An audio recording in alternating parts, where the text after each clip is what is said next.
지난 목요일 날 저희가 교회에서 그 방송 촬영을 좀 했습니다. 이것이 이제 다음 주 목요일 또 다다음 주 목요일 계속해서 촬영하게 될 텐데요. 예수 어떻게 믿을 것인가 라는 주제로 특강을 하는 겁니다. 우리 강사로 오신 분이 그 연세대학교 철학과 명예교수이신 김형석 교수님이십니다. 그래서 지난주 목요일 날 제가 사회를 보고 우리 성도님들 한 20여 명 이렇게 또 방청하면서 TV 녹화를 했는데요. 그분 연세가 지금 97세입니다. 97세. 그 정도는 뭐 젊지 뭐 이렇게 생각하시는 분이 있는지 모르겠지만 97세가 어떻게 10편의 시리즈 강의를 할 수 있을까? 저는 참 의아해했어요.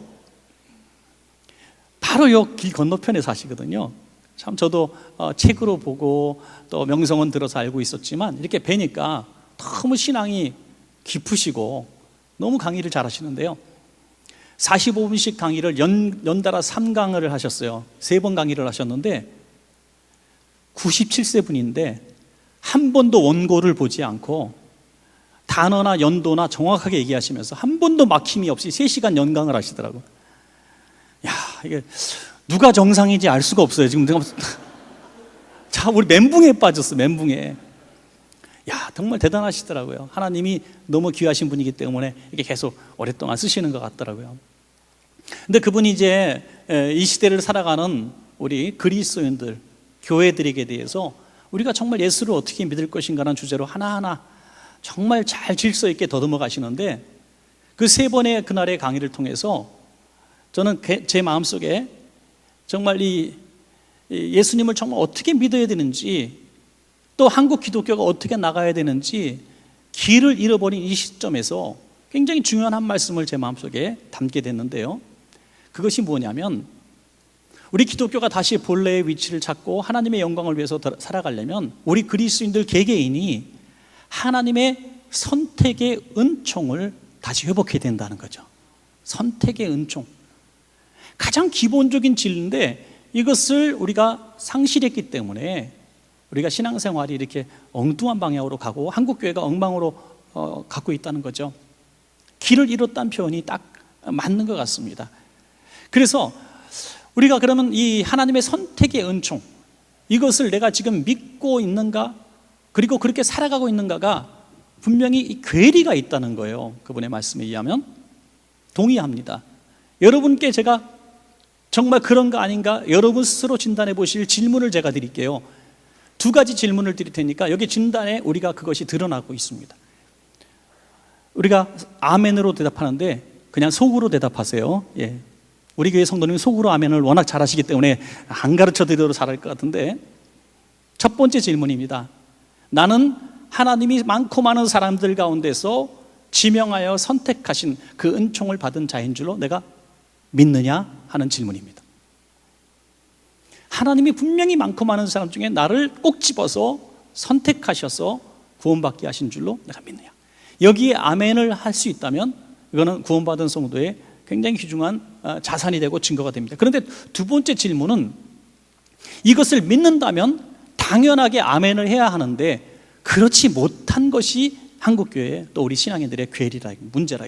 뭐냐면 2번째 질문은 뭐냐면 그러면 내 삶에 수만 가지 역경과 환난과 고난들이 예기치 않은 어려움들이 닥쳐올 때 하나님이 나를 선택해서 부르셨으니 하나님이 반드시 나를 버리지 않으시고 나를 도와주시고 승리케 해주실 것이라는 확고한 믿음까지 있어야 선택의 은총을 믿는 사람이라는 것이죠. 그런데 우리는 첫 번째 질문에는 누구나 아멘 한다는 것이죠. 우린 예수 믿고 예수 그리스도를 나의 구세주로 영접함으로 나는 구원받았습니다라는 얘기에 우리 전원이 아멘 내가 믿습니다 하면서 우리 그런 삶을 살면서도 지난 한 주간 또는 지난 한 달간 지난 몇 년 동안 끔찍한 경제적인 고통과 육신의 아픔과 원치 않는 여러 가지 사건 사고를 경험할 때마다 우리는 하나님이 나를 택하셨으니 도와줄 줄로 믿습니다 하는 믿음보다는 하나님 도대체 제게 왜 이렇게 하십니까? 하나님 내가 무슨 죄를 졌습니까? 하나님 도대체 왜 그러십니까? 내가 왜 이렇게 곤궁에 빠졌고 왜 이렇게 어려움에 처했습니까? 빨리 여기서 벗어나기만을 간절하게 하나님 앞에 매달린다는 것이죠. 그것이 마치 믿음인 것처럼, 당연히 그렇게 부르짖는 것이 당연한 우리의 도리인 것처럼만 생각한다는 것입니다. 근데 하나님이 나를 선택하셨다며, 구원하셨다며, 우리 삶 가운데 일어나는 수만 가지 일들을 나만 아는 것이 아니라 하나님이 보고 계시고, 아니 조금 더 믿음으로 나간다면 하나님의 허락하심과 계획하심 속에 내 인생이 지금 이런 일들을 경험하고 있다는 것을 믿어야 한다는 것이죠. 그러면 이 모든 사건들을 대할 때에 두려움과 빨리 벗어나고자 하는 마음보다는 하나님이 이 모든 일들을 계획하셨다면 이곳 통해서 내게 주시려는 교훈이 무엇인가, 그리고 하나님은 반드시 나를 버리지 않으시고 이 문제를 통해서 더 큰 복을 주실 것이다라는 믿음으로 살아가는 것이 길을 찾는 길이란 거죠. 교회가 길을 찾고 성도들의 신앙의 정체성을 찾게 되는 비결이 된다는 것입니다. 바로 오늘 말씀은 바로 그런 말씀을 담고 있는 말씀이죠. 이스라엘 백성이 애굽에서 노예로 430년을 살다가 하나님께서 모세를 통해서 해방시켜 주셨습니다. 그들은 엄청난 축제의 날을 맞이하게 됐습니다. 야, 하나님이 우리를 특별히 선택하셨구나. 이러면 430년이라고 하는 긴 기간 동안에 이 전 세대 할아버지도 있고 할아버지 아버지도 있었는데 딱 지금 당대에 지금 이 사람들을 구원하신 것이니 얼마나 선택의 기쁨을 누렸겠습니까? 야, 하나님 너무나 감사합니다. 고맙습니다. 제가 무슨 특별히 잘한 것도 없는데 이렇게 하나님 선택의 은혜를 주시고 구원하여 주셨습니까? 그래서 무조건적인 구원에 의하여 기쁘고 감사하며 찬송이 끊임없이 나왔을 것입니다. 그런데 조금 가다 보니까 불기둥과 구름기둥이 나타나는 거예요. 이건 웬일입니까? 하나님이 우리를 한 걸음 한 걸음 인도하시니 얼마나 감사하고 영광인지 춤추며 노래하며 하나님께 영광을 돌리는 신앙의 삶을 걸기 시작합니다. 여러분, 우리가 예수님을 몰랐던 성도님들이 이제 예수님을 영접하게 되었고 신앙생활을 하게 됩니다. 주일마다 예배를 드리게 됩니다. 그러면서 나도 모르는 사이에 하나하나 변하게 됩니다. 전에는 내 생각으로 내 판단으로 전문가의 조언을 듣고 다 움직였는데 이제는 내가 기도하니까 하나님이 내 마음속에 감동을 주시고 만날만 사람 만나게 하시고 길을 인도하시는 것을 느끼게 되는 것이죠. 그래서 야, 신앙인의 삶이 이런 거구나. 나는 혼자가 아니구나. 아니, 내 위에 하나님이 나를 인도하시는구나라는 그런 든든한 마음을 갖게 되는 그 순간입니다. 그런데 끊임없이 그랬으면 참 좋겠는데 그런 신앙인의 삶에 갑자기 홍해가 딱 앞에 있는 거예요. 하나님이 분명히 인도하신 길을 걸어왔는데 왜 갑자기 홍해가 있습니까?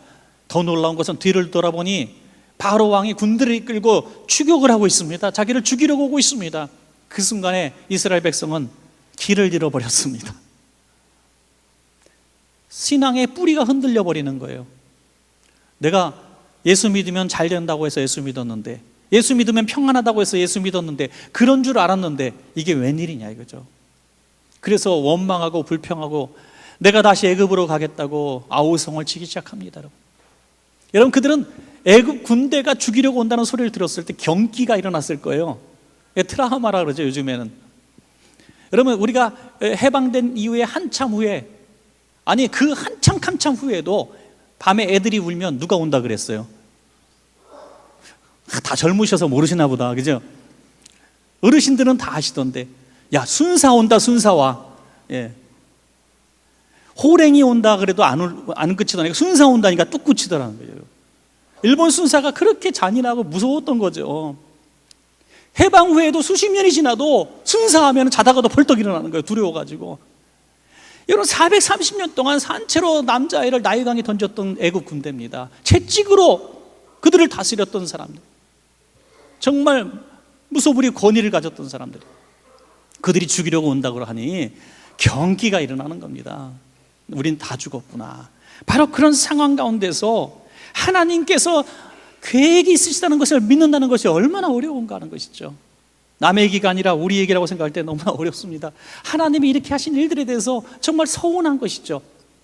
여러분, 출애굽기 13장 17절에 보니까 바로가 백성을 보낸 후에 블레셋 사람의 땅의 길은 가까울지라도 하나님이 그들을 그 길로 인도하지 아니하셨으니 이는 하나님이 말씀하시기를 이 백성이 전쟁을 하게 되면 마음을 돌이켜 애굽으로 돌아갈까 하였습니다. 하나님이 인도하신 길이라는 거예요. 지름길이 있는데 하나님 지름길로 인도하지 않으시고 이 길로, 홍해길로 인도하셨다는 것입니다. 그러면 하나님의 분명히 뜻이 있는 겁니다. 또 출애굽기 14장 4절에 보니까 내가 바로의 마음을 완악하게 한즉 바로가 그들의 뒤를 따르리니 내가 그와 그의 온 군대로 말미암아 영광을 얻어 애굽 사람들이 나를 여호와인 줄 알게 하리라 하심에 무리가 그대로 행하니라.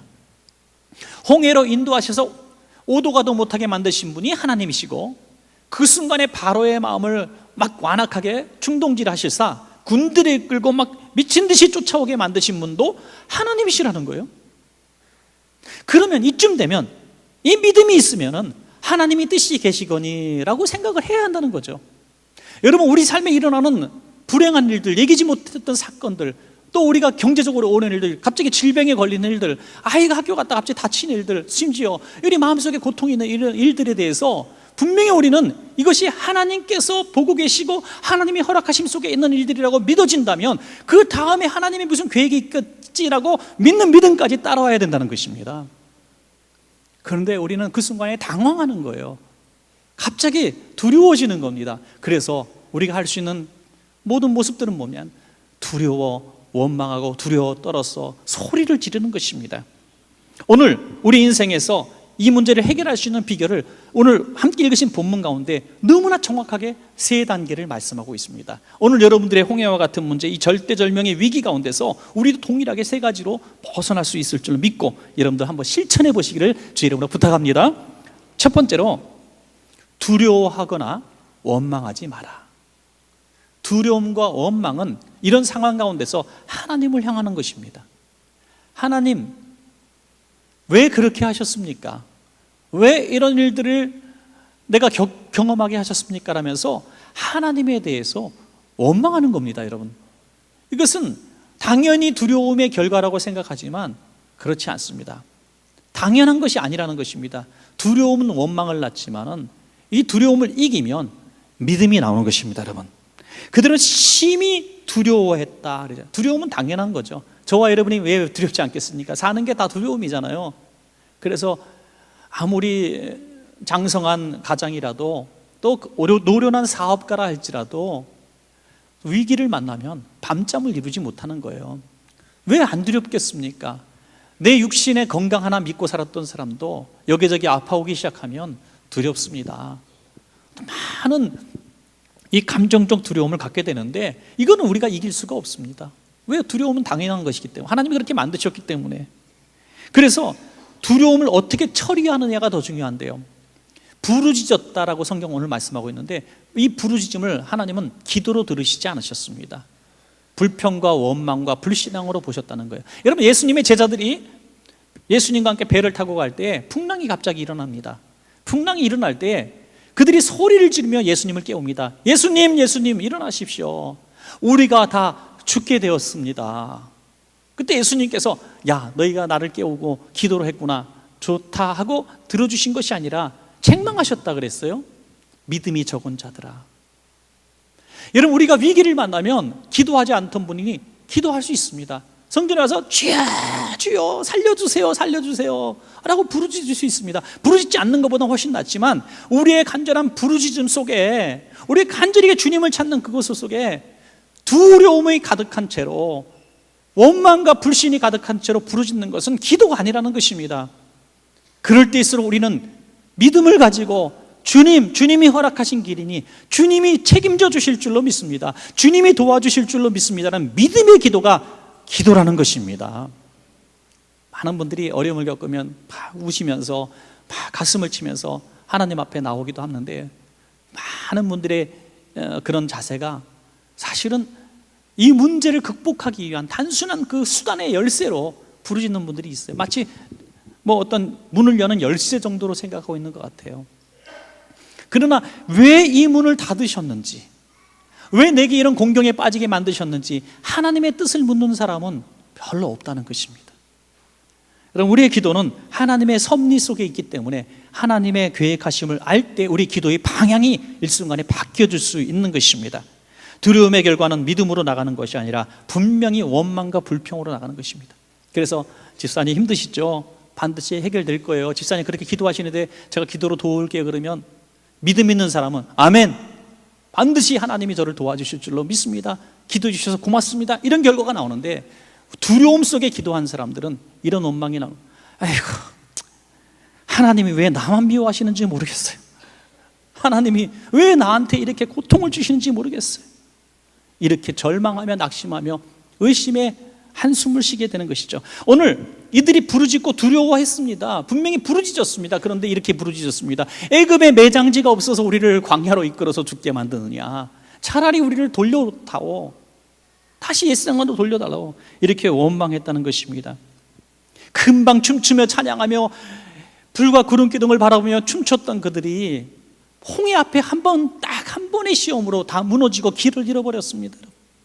얼마나 많은 그리스도인들이 처음 신앙생활하다가 이 부분에서 다 꺾이고 교회를 떠나는지 몰라요. 그래서 많은 목사님들이 경험을 통해서 이런 얘기들을 합니다. 어느 날 갑자기 막 뜨거워지는 분들, 막 목사님 최고라는 사람들을 경계하라. 경계하라. 어떤 미국의 이민교회에서 어떤 성도님이 부부가 딱 왔는데 첫 설교 딱 듣더니 목사님 방으로 찾아오더래요. 목사님, 드디어 찾았습니다. 뭘 찾으셨어요? 하나님이 쓰시는 진짜 하나님의 사람을 우리가 이제야 만난 것 같습니다. 목사님 설교에 심금을 울리고 녹이고 말씀에 권세가 있고, 하나님이 쓰시는 이 종을 만나려고 우리가 그렇게 소쪽새처럼 울었나 보다, 그런 소리 하는 거예요. 그 목사님이 흐뭇하시죠. 좋죠, 설교 좋다 그러니까 다음 주에 열심히 나와서 아멘도 잘하고 헌금도 제일 많이 드리고 주방에서 봉사하고, 있는 봉사 없는 봉사 하니까 목사님이 입에 막 힘이 때까지 찢어졌어요. 야, 이런 성도님 몇 사람만 있으면 내가 목회할 만하다. 그랬더니 딱 1년도 안 돼서 바람 같게 사라지더니 이웃 교회 가서 똑같은 얘기를 하고 있다라는 거죠. 목사님 드디어 만났습니다. 이게 무슨 말이냐면, 쉽게 흥분도 하고 쉽게 원망도 하는 사람은 신앙인이라고 할 수가 없는 것이죠. 쉽게 하나님을 찬양했다가 고통만 오면, 고난만 오면 신앙의 정체가 다 드러나 버리는 거예요. 여러분, 고난 가운데서, 어려운 가운데서, 예기치 못한 환난 가운데서 우리 신앙의 어떤 본전이 다 드러나게 되는 것이죠. 저는 이스라엘 백성이 지금 무엇이 없기 때문에 이런 상황을 경험했을까 생각해 보니 비전이 없었기 때문이다. 비전. 가나안 땅을 향한 비전이 있었더라면 고난이 오고 환난이 왔을 때 하나님, 이 문제를 극복하게 도와주실 줄로 믿습니다. 우리의 가나안은 저 홍해 너머에 있으니 반드시 넘어가게 해 주실 줄로 믿습니다 라면서 저 끝을 바라봐야 된다는 것입니다. 많은 성도님들이 이 부분에 너무 신념이 없는 것 같아요. 오랫동안 기도했습니다. 이 가게 저 가게 다 알아보고 오랫동안 내 가게 자리도 봤습니다. 그리고 기도하면서 내가 은행에서 돈도 빌리고 내가 쓸 수 있는 돈도 다 내가 동원해서 드디어 가게를 열었습니다. 교회에서 성도님들 모시고 찬양하고 기도하고 주님 앞에 영광 돌리는 기업이 되겠다고 선포하며 드디어 시작을 했습니다. 그러면 하나님이 주신 기업이 아닙니까? 그런데 3달, 4달, 6개월 만에 이건 아닌가비요. 이건 아닌가비요. 심지어 어떤 목사님은 수년 동안 건축을 위해서, 교회 개척을 위해서 기도해서 하나님이 이곳에 주신 자리입니다. 하나님이 이 지역의 백성들을 위해서 성도들을 만들어 주시려고 이곳에 교회를 세우라고 하셨습니다 하면서 10년을 넘게 기도하고 드디어 기도당서를 얻고 예배당을 얻었는데 1년을 해보니까 교인이 한 명도 안 와요. 여기가 아닌가벼. 10년 기도했던 기도터를 버리고 또 다른 데로 찾아갑니다. 비전이 없어서 그런 거예요. 비전이. 이런 비전이 있으면 위험과 어려운 상황, 곤란한 상황이 올 때 이것을 극복하지 뒤로 물러서지는 않는 줄로 믿습니다. 여러분 이런 비전을 갖고 어떤 홍해 같은 막힘이 있다 할지라도 그곳에 얽매여서 헤매지 마시고 그 너머편에 있는 비전을 향해서, 목표를 향해서 다른 박 치는 여러분 되시기를 축원합니다. 비전이 없기 때문에 원망과 불평이 나오는 거예요. 한숨이 나오는 거예요. 여러분, 이것은 굉장히 큰 하나님 앞에 범죄랍니다. 이렇게 가나안 땅을 향해 가는 이스라엘 백성들을 딱 2가지는 하나님이 즉각적으로 처리하셨어요. 용서하지 않으셨습니다. 단 2가지가 뭐냐면, 하나는 우상 숭배예요. 하나님 외에 다른 신을 의지하거나 섬기면 하나님은 즉각적으로 벌하셨습니다. 여러분, 하나님의 말씀이 조금 뜨뜻미지근하고 덜 미덥더라도 정말 미아리 같은 데 가서 부적 좀 사지 마세요. 신통한 도사 있다고 한번 찾아가 보지 마세요. 이것도 믿고 저것도 믿고 한번 절에나 한번 가볼까? 하나님이 절대로 용서하지 않으십니다. 두 번째는 하나님을 향해서 원망하는 거예요. 원망. 하나님이 너무 섭섭해 하시는 거예요. 하나님이 다 계획하심 속에 지금 영화 감독님처럼 이 작품을 만들고 계신데 하나님 향해서 원망하니까 하나님의 마음이 무너지는 거죠. 여러분, 부모로서 자식에게 제일 듣기 힘든 말이 뭔지 아시죠? 이러려면 왜 낳았어요? 엄마는 나한테 해주는 게 도대체 뭐야? 아빠는 우리를 아는 게 뭐야? 왜 모릅니까? 엄마 아빠 그럴 때 그런 얘기를 하세요. 내가 너를 낳았노라.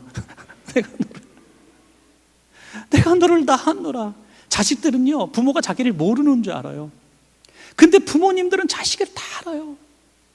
눈동자만 딱 움직이는 거 봐도 뭘 원하는지 아는 게 부모예요.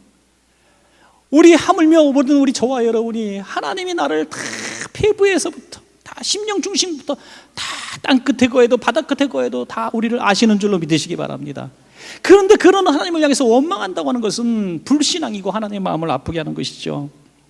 오죽 답답하시면 14절에서 여호와께서 너희를 위하여 싸우시리니 너희는 가만히 있을지어다.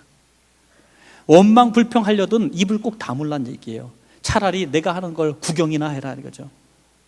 사랑하는 여러분, 한숨이 나오고 불평이 나오고 투덜거림이 나올 때 이것은 당연한 결과가 아닙니다. 그럴 때는 입을 딱 막으시고 실수하지 마시고 주님이 행하시는 일들을 잠잠히 볼 수 있는 여러분 되시기를 축원합니다. 두 번째로 여호와께서 행하시는 구원을 보라고 말씀하셨습니다. 많은 분들이 간증할 때 이런 얘기를 하십니다. 하나님이 다 하셨습니다. 그런 얘기할 때 정말 그런가 싶어요. 어떨 때는. 왜냐하면 그분이 너무나 노력을 하셨어요. 우리 하나님의 정말 성공적인 삶을 사는 많은 우리 그리스도인들을 보면요, 제가 이렇게 옆에서 봐도 누구보다 열심히 사시는 분들이 많아요. 누구보다 정말 열심히 사셨고요, 정직하게 지혜롭게 공부도 열심히 하시고 정말 최선 다해 살고 약속도 잘 지키고 정말 열심히 전략하며 사셨어요. 그래서 어느 정도 성장할 수 있어요. 그런데 그런 분이라 할지라도 하나님이 다 하셨습니다라고 고백하는 사람들이 있더라 이거죠. 저는 그것이 정말 여호와께서 행하시는 구원을 본 자들의 간증이라고 믿습니다. 여러분, 하나님이 하신 일들을 보십시오. 불과 구름 기둥으로 인도하시더니 홍해 앞까지 딱 인도하셨죠. 다음에 애국 군대가 쫓아오게 하셨죠. 애국 군대가 다 가까이 다가왔을 때 하나님은 불과 구름 기둥을 애국 군대와 이스라엘 백성의 사이로 이동시키십니다. 그래서 그쪽엔 흑암이 가득하게 만드셔서 이쪽을 넘어오지 못하게 만드시는 순간에 홍해바다를 열어주시는 것입니다. 그리고 이스라엘 백성이 홍해바다를 잘 건너고 난 다음에 그 다음에 불과 구름 기둥이 사라져요. 그러니까 애국 군대가 웬 떡이냐 하면서 쫓아옵니다. 여러분, 그것을 쫓아오는 군대를 바라보는 저 바다 홍해 건너편에 있는 이스라엘 백성들은 또 아우성을 칩니다. 이렇게 죽이려면 차라리 그냥 건너편에 죽게 만들지 기껏해 홍해 건너게 만드셔서 고생하고 죽게 만드냐 이거죠. 그런데 중간쯤 들어왔을 때, 애국 군대가 다 들어왔을 때 마차 바퀴가 빠져나가기 시작합니다. 말들이 소리 지르며 떠나지 못하게 만듭니다. 그러더니 홍해가 닫히는 것입니다. 여러분, 이 모든 장엄한 스펙타클한 영화를 누가 만드셨습니까? 하나님이 감독하신 것입니다. 이걸 보는 사람들은 이렇게 얘기합니다. 처음부터 끝까지 하나님이 하셨군요. 여러분, 우리의 인생길도 한번 뒤돌아보십시오. 순간순간 위기 때 하나님이 만날 사람 만나게 해주셨고요, 하나님이 순간순간 피할 길 없을 때 피할 길을 살짝 열어주셨고요, 이제 나는 죽었구나 했을 때 하나님은 간신히 하루하루 버틸 수 있는 능력을 또 우리에게 주셨습니다. 우리가 지금 살아있는 게 기적 아닙니까? 특별히 6.25 전쟁을 치르신 분들, 여러분 지금 이렇게 건강히 살아있는 것도 기적 아닙니까? 여러분, IMF를 지나고 보릿고개를 지나고 정말 145태를 경험하시고 수많은 이런 환난과 고난을 다 겪으시면서 지금 이 자리에 앉아서 예배할 수 있는 여러분은 1000명, 10,000명 중에 뽑힌 사람들입니다. 믿습니까 여러분? 하나님의 보호하심 속에 있는 거예요. 그럼 우리는 이렇게 고백해야 마땅합니다. 다 하나님이 하셨습니다. 다 하나님이 하셨습니다. 히브리서 11장 29절에 흥미로운 말씀이 나와요. 믿음으로 그들은, 이스라엘 백성들은 홍해를 육지같이 건넜으나 애굽 사람들은 이것을 시험하다가 빠져 죽었으며. 무슨 말입니까? 이스라엘 백성도 홍해를 마른 땅으로 건너갔고 애굽 군대도 그 홍해를 마른 땅을 지나갔다는 거예요. 한참 밟아서 왔다는 거예요. 우리는 홍해가 갈라지고 마른 땅 밟은 것이 기적의 완성으로 보면 안 된다는 거죠. 그 기적이 아닙니다. 아직은 하나님의 일이 이루어진 게 아니에요. 완성이 아닙니다. 근데 우리는 홍해만 밟으면 무조건 성공인 줄 알아요. 저는 이것이 해로운 믿음이라고 봅니다. 옳은 믿음이 아니라 해로운 믿음, 오히려 나를 더 죽이는 믿음. 병에서 난다고 무조건 복이 아니고, 안 되던 가게가 잘 된다고 무조건 복이 아니고, 우리 아이가 무조건 합격했다고 무조건 복이 아니라는 겁니다. 아직 완성이 아니기 때문이죠. 하나님이 진정으로 원하시는 것은 마른 땅 홍해를 밟은 기적이 아니라 하나님의 하나님 되심을 아는 것이 기적이라는 것입니다. 오늘 성경은 그렇게 말씀하십니다. 그래서 마른 땅을 경험한, 기적을 경험한 그들도 다 물속에 수장되는 심판의 제물이 됩니다. 그러므로 평생 사시면서 마른 땅 받는 기적이 축복이 아니라 하나님의 섭리 속에, 구원의 은총 속에 있는 끝까지 승리하는 우리가 되기를 위해서 기도해야 될 줄로 믿습니다. 마지막 세 번째는, 이제는 하나님께서 다 하신 일이지만 홍해바다 앞에서 우리의 믿음을 보이라고 말씀하고 있습니다. 우리의 믿음. 여러분, 하나님이 혼자 하실 수 있는 일이에요. 하나님이 다 작품을 만드셨습니다. 그냥 순종만 하면 되는 거예요. 그냥 걷기만 하면 되는 거예요.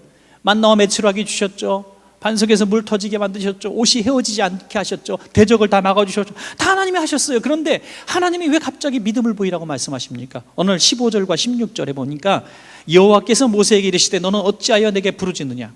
이스라엘 자손에게 명령하여 앞으로 나아가게 하고 지팡이를 들고 손을 바다 위로 내밀어 그것이 갈라지게 하라. 이스라엘 자손이 바다 가운데서 마른 땅으로 행하리라. 두 가지 말씀하세요. 홍해 바다가 있는데 아직도 열리지 않았는데 전진하게 하라는 거예요. 먼저